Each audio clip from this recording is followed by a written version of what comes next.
ዝም ብሎ ምንም ሳያወሩ ብዙ ነገር የሰሩ ሰዎች አሉ። ምንድነው ልዩነቱ? ዝም ያሉ ሰዎች የውሳኔ ሰዎች ናቸው። ዝም የሚሉ ሰዎች ዝም ባሉ ቁጥር ብዙ ነገሮችን እየወሰኑ እንደሆነ መታወቅ አለበት። በዝምታ ውስጥ አንዳንዶችን ሳትሰሩ እንኳን ቢታልፉ መስራታችሁ አይቀርም። ሳትሰሩ እንኳን ቢታልፉ በውስጣችሁ ስለሆነ ያለው መስራት ትችላላችሁ፣ ትጀምራላችሁ፣ ታደርጋላችሁ። ማንም የሚከሳችሁ የለም። ህሊናችሁን የሚከሳችሁ ራሳችሁ በሙሉ አቅማችሁ ትሰራላችሁ። ምሳሌም በአይኔ ፊት ነበረ፣ የዝምታ ድምፅ ሰማሁ። እንግዲህ ለዚህ ነው አንድ ሰው በቃል አውጥቶ ብዙ ሲናገር ያረገው ያህል የሚሰማው፣ ግን ዝም ስል ዝምታ የራሱ የሆነ ድምፅ አለው። ያ ድምፅ አያስቀምጥም። ለዚህ ነው ብዙ ሰዎች ባልሰሩ ስራ የሚከሰሱት። ተናግሮ ነበር ነው የሚባለው። በዛው ልክ ተደፍናችሁ ቅሩ ማለት አይደለም። ዝምታ ማስተምሩ። ያወራችሁትን ደግሞ እየወሰዳችሁትን እውቀት አውሩ፣ አካፍሉ። ለህይወታችሁ ግን ዝምታ ምረጡ። ምን መወራት እንዳለበት፣ ምን መወራት እንደሌለበት ማወቅ አለባችሁ። ለበጎ እንኳን ዝም አለው፣ ከዛ ቁስሌም ታደሰብኝ ይላል። አስባችሁታል? ዝምታ ውስጥ ፈውስ አለ።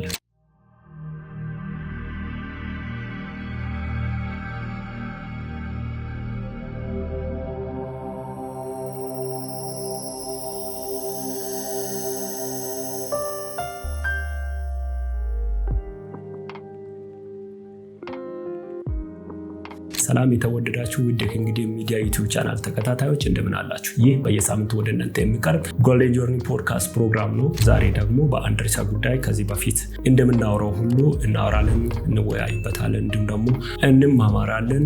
ዛሬ የምናወራው ርዕሰ ጉዳይ ደግሞ ዝምታ ነው። ብዙ ሰው ዝምታን ይፈራል። ዝምታ ሲባል በጣም አስፈሪ ነገር መስለው። ስለ ዝምታ አንዳንድ እውነታዎችን ዛሬ ገልጠን እናወራለን። አንድ ሰው ዝም ሲል ምን ይጠቀማል የሚለውን ጥቅሙን ህይወቱ ላይ ቫልዩ እንደሚያደርግ እንደሚጨምር የምናየው ይሆናል። አስተዳደጎቻችን የሁላችንም እንግዲህ ብዙ አይነት አባባሎችን እንዲሁም ደግሞ በየአካባቢዎቻችን የሚወሩ ወሬዎችን እየሰማን ያደግነው በጣም እናውቃለን። ካለማውራት የሚባሉ ነገሮችን ካለማውራት ደጃዝማችነት ይቀራል፣ እንዲሁም ደግሞ የሚባሉ አይነት ነገሮችን እየሰማን ነው ያደግነው እና የማያወራ ሰው ምንም የማያወራ ሰው ደግሞ ዝምተኛ ሰው እውቀት አልባ አይነት ነገር በሚመስል ነገር አባባሎችን እየሰማን እንዲሁም ደግሞ እየተመከረን ሁላ ነበር ያደግነው። የማያወራ ሰው ጎበዝ የማይመስል አይነት ሁኔታዎችን ሁላ ያየንበት ነገር ነው ያለው። ግን እውነታው ይሄ ነው እንዴ የሚባለውን ዛሬ ደግሞ በትንሹ እናብራራለን። ስለ ዝምታ ጥናቶች ምን ይላሉ? ስለ ዝምታ ብዙ ሰዎች ምን ተናግረዋል? ስለ ዝምታ ባህሎቻችን ምን አስተምረዋል? ስለ ዝምታ መጽሐፍ ቅዱስ ምን ይላል የሚለውን እናወራለን። ዝምታውስ እየተባለው ነው ወይስ ሌላ የሚለውን አንድ ላይ የምናወራል። እንግዲህ ይህ ዘመን የአደባባይ ዘመን እንደሆነ ይታወቃል። የአደባባይ ዘመን ነው ስንል ምን ማለታችን ነው? ሙሉ ገመናዎቻችን ወጥቶ አደባባይ ላይ የተሰጠበት ዘመን ነው ማለት ነው። ምክንያቱም ምንም ድብቅ አይነት ነገር የለም። ሁሉም ነገር ይታወቃል። ብዙ ሰው 90% ማለት ይቻላል የብዙ ሰዎችን ምስጢር፣ ምን እንደበሉ፣ ምን እንደሚጠጡ፣ የት እንደሚኖሩ፣ ምን እንደሚሰሩ ምንም ገሃድ ላይ የሚታወቅ ነገር ነው። የአደባባይ ምስጢር የሚባል ነገር ነውና የተደበቀ ነገር የለም። እዚህ ዘመን ደግሞ ብዙ ተናጋሪዎች አደባባዩን የያዙበት፣ በንግግራቸው ብዙ የሚለፈልፉበት፣ ብዙ ሰዎች ጋር የሚደርሱበት ዘመን ነው ይሄኛውና ብዙ ትውልድም እየተፈራ ያለው ደግሞ ከዚህ አንጻር ነው። እንዴት ላውራ፣ ምን አይነት ወሬ ባውራ ታዋቂ ይሆናሉ፣ ምን አይነት ነገር ብናገር ህዝብ ጋር ይደርሳሉ እያለ ስለመናገር ብቻ ያሰበ ያለበት ዘመን ላይ ነው ያለነውና ስለዚህ ዝምታውስ ምን ያህል ደግሞ አቅም እንዳለው፣ ምን አይነት ጥቅም እንዳለው ዛሬ እንወያያለን ማለት ነው። አንድ ሰው ዝም ሲል ራሱን ያገኛል። ብዙ ነገሮችን ትኩረት ሰጥቶ ማስተዋል ይጀምራል፣ ማሰላሰል ይጀምራል። የረሳቸውን ነገሮች ሁሉ ያስታውሳል። ይህ እንግዲህ በዝምታ ውስጥ ነው። ዝም ሲል አንድ ሰው ደግሞ እረፍት ያደርጋል። ዝም ሲል አቅም ያገኛል። ዝም ሲል ወዴት እንደሚሄድ፣ የት መሄድ እንዳለበት፣ የት መሄድ እንደሌለበት፣ ምን ማለት እንዳለበት፣ ምን ማለት እንደሌለበት ያስተውላል፣ ይወስናል። አንዳንድ ውሳኔዎች ዝምታ እጅግ በጣም ወሳኝ ነገሮች ናቸው። ዝምታ ከሌላ አንግል ደግሞ ሲታይ አንድ ሰው ዝም ሲል ብርታትን ያገኛል። ዝም ሲል አቅም ይሰበስባል። አንድ ሰው ሲናገርና ሳይናገር ዝም ሲል የተለያየ ነው። ዝም ሲል አቅም አግኝቶ ይወጣል። ብዙ ተናጋሪዎች ብዙ ነገር ያደረጉ ይመስላል እንጂ ምንም ነገር አልሰሩ።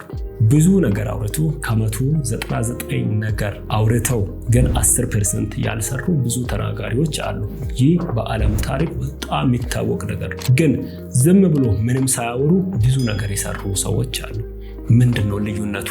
ዝም ያሉ ሰዎች የውሳኔ ሰዎች ናቸው። ዝም የሚሉ ሰዎች ዝም ባሉ ቁጥር ብዙ ነገሮችን እየወሰኑ እንደሆነ መታወቅ አለበት። ምክንያቱም በዝምታ ውስጥ ብዙ ሀሳቦች ይመጣሉ፣ ብዙ ሀሳቦች ይጠራሉ፣ ብዙ ሀሳቦች አውት የሚሆኑ አውት ይሆናሉ።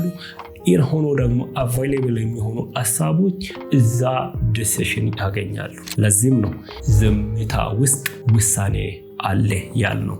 ስለዚህ ዝም ካላሉስ ለምንድን ነው ጥሩ ነገር ያልሰሩት ወይም ብዙ ነገር በስራ ለምንድን ነው ያልበዙት የሚል ጥያቄ ሊነሳ ይችላል። ምክንያቱም እነሱ ማውራትን እንጂ መስራት ላይ ብዙም አልደረሱበትም። ብዙ ነገሮች በወሬ ብዛት ሳይሆን የሚሰሩ ሲሰራ ነው የሚሰሩት። ዝምታ ደግሞ ለስራ የሚያነሳሳ ኃይል ነው። ወሬ ደግሞ አንድ ሰው ሲያወራ አውርቶ ያልፋል፣ ይረሳል። እንዲሁም ሲያወራ የሰራው ያህል ስሜት ይሰማዋል እና ያኔ ሳይሰራ እንደሰራ ሆኖ ይረካል። አስባችሁታል? ዝም ያለ ሰው ደግሞ መቀመጥ ወይም ረክቶ ተረጋግቶ መቀመጥ አይችልም። ምክንያቱም እረፍት ይነሳዋል። በጣም በሀሳብ ብዙ ርቀት ይሄዳል። ምክንያቱም አውርቶ አላወጣም። በውስጡ ሊወጣ ሊታይ የሚል ስሜት በውስጡ አለ። የሚያነቃቃ ነገር አለ፣ እንዲሁም የሚያስገድድ ነገርም አለ። እንደሚያወራ ሰው ግን ቁጭ ብሎ ትቶ ረስቶ አያልፍም። ለዚህም ነው ብዙ ተናጋሪዎች ብዙ ነገር ረስተው የሚተዉት። ብዙ ተናጋሪዎች ኦኬ እዛኔ አውርቼ ነበር እንደ ብሎ የሚያወሩት እንጂ ወደ ተግባር ሲመጣ ምንም ተግባር ቢስ ናቸው። ስለዚህ ለምንድን ነው ዝምታን ማንን ለማመደው? ስለዚህ ዝምታ የኔ ጥቅም ካለው ብዙ ተናጋሪዎች ግን አቅም የላቸው፣ ኤነርጂ ያጣሉ። ለምንድን ነው የሚያጡት? ብዙ ኤነርጂ ሎስ ያደርጋሉ። ኤነርጂ ሎስ ባደረጉ ቁጥር ለስራ አይነሳሱ፣ ይናገራሉ፣ ተናጋሪዎች ናቸው። ስራ ጋር ሲመጣ ግን ስራ የለም። ከዚህ ህይወት ለመላቀቅ በጣም የሚያስፈልገው ነገር ምንድን ካላችሁ ዝምታ ነው። ዝም ያለ ሰው አገር ይነቀንቃል። ዝም ያለ ሰው አገር ይለውጥ። ዝም ያለ ሰው ራሱን ይለውጥ። ዝም ያለ ሰው የተግባር ሰው ለመሆን ብዙ ሰዎች ክብር የቀነሰው በምንድን ታውቃላችሁ? በማውራት ነው። ያላወራችሁትን ነገር ማንም ባላወራችሁት ነገር አይከሳችሁ። መጽሐፍ ቅዱስ ሲናገር ምን እንደሚል ታውቃላችሁ? በአንደበትህ ቃል ተያዝክ ብሎ ይናገራል። ያወራ ሰው ያወራውን ነገር ወደ ተግባር እስካላመጣ ድረስ ብዙ ከሳሾች አሉት። ለምንድን ነው? ባያወራ ማንም አይከሰው። ባያወራ ሰራም አልሰራም የራሱ ህሊና ራሱን ይከሰዋል እንጂ ማንም ሶስተኛ አካል መጥቶ የሚከሰው ነገር የለም። ምክንያቱም በማውራቱ ብቻ ያንን ድርጊት ስላልፈጸመ ብዙ ከሳሾችን ያፈራል። ስላወራ ደግሞ የሰራው ያህል ይሰማል፣ ስሜቱ ይረካል፣ አርጌዋለሁ ብሎ ያስባል። ስለዚህ ስላወራ ምንም አልሰራም። ዝምታ ጥቅሙ ይሄ ነው። በዝምታ ውስጥ አንዳንዶችን ሳትሰሩ እንኳን ቢታልፉ መስራታችሁ አይቀርም። ሳትሰሩ እንኳን ቢታልፉ በውስጣችሁ ስለሆነ ያለው መስራት ትችላላችሁ፣ ትጀምራላችሁ፣ ታደርጋላችሁ። ማንም የሚከሳችሁ የለም። ህሊናችሁን የሚከሳችሁ ራሳችሁ በሙሉ አቅማችሁ ትሰራላችሁ። ለዚህም ዝም ያሉ ሰዎች ብዙ ነገር የሚወስኑት። መጽሐፍ ቅዱስ ላይ ብዙ የጥበብ ቃላቶችን ኢዮብ እንደሚናገር ስንቶቻችን እናስተውላለን? ኢዮብ መምህር ነበር፣ መካሪ ነበር። ኢዮብ አስተማሪ ነበር። ኢዮብ ዕለት ዕለት ጠያቂ ነበር። የሆነ ሰዓት ላይ ዝም አለ። ከዛ አንዱ ወዳጁ ቀርቦ ይጠይቃል። ብዙ ምክር የምትሰጥ፣ ብዙ የምታስተምር፣ ብዙ የምትጠይቅ አንተ ለምን ዝም አልክ? እሱም አንድ ነገር ተናገረ። ኤልፋዝ ነው ይሄን ጥያቄ ያቀረበለት። ምዕራፍ 4 ቁጥር 6 አካባቢ እንደዚህ ብሎ ይናገር። ቁጥር 16 አካባቢ ቁጥር 15 ላይ አንድ ነገር ይላል። መንፈስ በፊቴ አለፈ፣ የሥጋዬ ጠጉር ቆመ ይላል። ቁጥር 16 ላይ እርሱም ደግሞ ቆመ ይላል። መንፈስ ነው እንግዲህ የሚቆመው። እርሱም ቆመ ይላል። መልኩን ግን ለመለየት አልቻለሁም። ምሳሌም በዓይኔ ፊት ነበረ፣ የዝምታ ድምፅ ሰማሁ። እንግዲህ ለዚህ ነው አንድ ሰው በቃል አውጥቶ ብዙ ሲናገር ያረገው ያህል የሚሰማው፣ ግን ዝም ስል ዝምታ የራሱ የሆነ ድምፅ አለው። ያ ድምፅ አያስቀምጥም። ለዚህም ነው ብዙ ሰዎች ባልሰሩ ስራ የሚከሰሱት። ተናግሮ ነበር ነው የሚባለው። እስኪ አልተናገርም ብሎ የሚከስ የለም። ተናግሮ ነበር ግን አላደረገልኝም፣ አላደረገም። ለዚህም ነው ቃል መግባት ቃል እስከገባችሁ ድረስ ማድረግ መፈጸም ያለባችሁ። ቃል እስካልገባችሁ ድረስ የፕሮሚስ የሚባል ነገር ካልገባችሁ ማንም የሚከሳችሁ ነገር የለም። ዝም ብትሉ ማንም ዝምታ ከሳሽን ይቀንሳል እና ዝምታ ውስጥ ብዙ ድምፅ ይሰማል። የዝምታው ድምፅ ለእናንተ ነው የሚሰማው። ያወራችሁ ድምፅ ለሌላ ሰው ነው የሚሰማው። ለዚህም ነው ዝምታ አቅም ያለው። በዝምታ ውስጥ ውሳኔ እንወስናለን እና በዝምታ ውስጥ ደግሞ በጣም ልዩ መንፈስ ይታደሳል። በዝምታ ውስጥ ኃይላችን ይታደሳል። በዝምታ ውስጥ ድካሞቻችንን እንረሳለን። ስለዚህ ዝምታን መለማመድ፣ ብቸኝነትን መለማመድ አለብን። ለብቻችን ዝም ብለን ራሳችንን ማድመጥ አለብን። ተፈጥሮን ማለየት አለብን። መስማት አለብን። ምንድነው የሚለው? ምንድነው የሚሆነው? ዘመንን መፈተሽ አለብን። ስለዚህ ዝም ያለ ሰው ብዙ ያስተምራል። ዝም ያለ ሰው ብዙ ነገር ይቃረማል። ለዚህም ነው መዝሙረኛው ዳዊት ራሱ እንደዚህ ብሎ ይናገራል። ምዕራፍ 39 ላይ ስለ ዝምታ ሲያወራ ምዕራፍ 39 ከቁጥር 1 ጀምሮ እንደዚህ ይላል። በአንደበቴ እንዳልስት ምን ሲያደርግ ነው የሚስተው? እንግዲህ ሲያወራ ነው የሚስተው። መንገድን ይጠብቃሉ ይላል። በአንደበቴ እንዳልስት መንገድን ይጠብቃሉ። ኃጢአተኛ በፊቴ በተቃወመኝ ጊዜ በአፌ ላይ ጠባቂ አኖራለሁ አሉ። ብዙ ሰው ባወሮ ይከሰሳል፣ ባወሮ ይታሰራል፣ ባወሮ ይገደላል። ዝም ብል ግን በሰላም አገሩ። ዝምታ ራስን የመጠበቅ አንዱ መንገድ ነው። በዝምታ ክብራችን አይቀንስም፣ እንዲሁም ከብዙዎች ዘንድ አክብሮት እናተርፋለን። ዝምታን መለማመድ አለ። ምነው ዝም አልክ ይባላል። ህብረት ቁጭ ብለን ምነው ዝም አልክ አታወራም ነው አትበሉ። ዝም ይበል፣ ዝም በሉ እናንተ። ዝምታ ውስጥ ብዙ እናገኛቸው ነገሮች አሉ። በዛው ልክ ተደፍናችሁ ቅሩ ማለት አይደለም። ዝምታን ማስተምሩ፣ ያወራችሁትን ደግሞ እየወሰዳችሁትን እውቀት አውሩ፣ አካፍሉ። ለህይወታችሁ ግን ዝምታን ምረጡ። ምን መወራት እንዳለበት፣ ምን መወራት እንደሌለበት ማወቅ አለባችሁ። ቁጥር 2 ላይ መዝሙረ ዳዊት ምዕራፍ 39 ቁጥር 2 ላይ ደግሞ እንደዚህ ብሎ ይናገራል። ከዝምታ እየተነሳ ይላል እንደ ዲዳ ሆኒው ምንም እንደማላውራ አይነት ሰው ሆኒው። እሺ ከዛ ለበጎ እንኳን ዝም አለ። ዝምታ መልካም ነገር ነው። ቢያወራ ሰውዬ ምን ይሆን ነበር? ምን ይወጣው ነበር? እንግዲህ ወደ ታች እየወረድን እያነበብን ስንኖር ብዙ በህይወቱ ሊሆንበት የነበሩ ነገሮች እንደቀሩ እናያለን። ለበጎ እንኳን ዝም አለ። ከዛ ቁስሌም ታደሰብኝ ይላል። አስባችሁታል? ዝምታ ውስጥ ፈውስ አለ። አንድ ሰው ዝም ሲል ብዙ ነገር ይታደሳል። አንድ ሰው ዝም ሲል ፈውስ ያገኛል። ለነፍሱ ፈውስ ያገኛል። ለስጋው ፈውስ ያገኛል። ለመንገዱ ፈውስ ያገኛል። መንገዱን ያስተካክል። ጤናማ መንገድ ይመራል። ጤናማ ህይወት ይመራል። የተረጋጋ ህይወት ይመራል። ዝምታ ውስጥ ነው ይሄ ነገር ያለው። ወዳጆቼ ዝምታን እንለማመድ። ዝም ያለ ሰው ብዙ ይወስዳል። ዝም ያለ ሰው ረጅም መንገድ ይሄዳል።